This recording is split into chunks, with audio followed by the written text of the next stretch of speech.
नमस्कार, मी कुमारी सिद्धी पांडुरंग मानवडे इयत्ता 7वीतील विद्यार्थिनी या व्यासपीठावर विषय मांडते मराठी असणे आमची मायबोली। महाराष्ट्र महाराष्ट्र हा जिजाऊच्या संस्कारांचा, शिवरायांच्या विचारांचा, जिजाऊच्या संस्कारांचा, शिवरायांच्या विचारांचा आणि शंभूच्या पराक्रमाचा आणि शाहूच्या पूरब गड्यांचा आणि डॉक्टर बाबासाहेबांच्या लेखणीचा, अण्णाभाऊ साठेंच्या लोककलेचा वारसदार म्हणजेच माझा महाराष्ट्र। कष्टकरी शेतकऱ्यांचा, दीनदलित दुबळ्यांचा आणि 105 हुतात्म्यांना आणि दिल्लीच्या तख्ताला घाम फुटवणाऱ्या माझ्या जिगरबाज मावळ्यांचा हा महाराष्ट्र, जिगरबाज मावळ्यांचा हा माझा महाराष्ट्र। या महाराष्ट्राच्या मातृभाषेला प्रथम मी माझा मानाचा मुद्रा करते आणि माझ्या विषयाकडे वळते। मराठी असणे ही आमची मायबोली, जरी ती भिन्न धर्मांनी असो। मराठी असणे ही आमची मायबोली, जरी ती भिन्न धर्मांनी असो।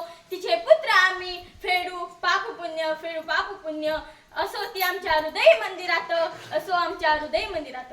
लहान मूल जेव्हा जन्म घेते तेव्हा त्याला कोणतीच भाषा कळत नाही, पण ते जन्म घेण्याच्या आधी ज्या गुज गोष्टी होतात त्याही बरोबरच ना। त्याच्या आईची मातृभाषा हीच त्याची मातृभाषा होऊन जाते। तीच माझी लहानपासूनची मैत्री म्हणजे मराठी। मराठी हे प्रत्येकाचं जीवन आहे। माता, मायभूमी, मातृभाषा हा 3 बिंदूंचा एक त्रिकोणच। माता जी आपल्याला जन्म देते, अन्न देते, मायभूमी जी आपल्याला आसरा देते आणि मातृभाषा जी आपल्याला लहानपणीपासूनच संस्काराचा बायकूट पाजत असते। होय तीच मातृभाषा, होय तीच मराठी जर आज आपण अंगीकारली नाही तर आपण कित्येक भाषा शिकलो तरी आपला आयुष्य समृद्ध होईल का? हा एक मोठा प्रश्न आहे। मराठी म्हणजे काय? ज्ञानेश्वरांनी रुजवली भाषा ती मराठी, शिवरायांनी टिकवलेली संस्कृती म्हणजे मराठी आणि संतांनी वाढवलेला वाना म्हणजे मराठी आणि आमचा अभिमान म्हणजे मराठी। अरे एक कविता छान म्हणतात ना, माय मराठी तुझ्या पायी तन मन धन मी वाही अले, तुझ्या नामी तुझ्या धामी अखंड रंगुनी राही अले, तुझ्यासाठी वात होऊनी जळते मी। माय मराठी तुझ्या पायी तन मन धन मी वाही अले। अरे आज 16 वर्षाची मुलं पबजी खेळण्यात व्यस्त आहेत आणि अवघ्या 16 वर्षी ज्ञानेश्वर महाराजांनी ज्ञानेश्वरी लिहिली।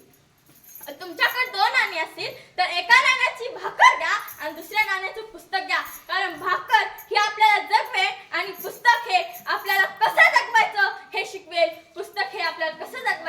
हे शिकवेल।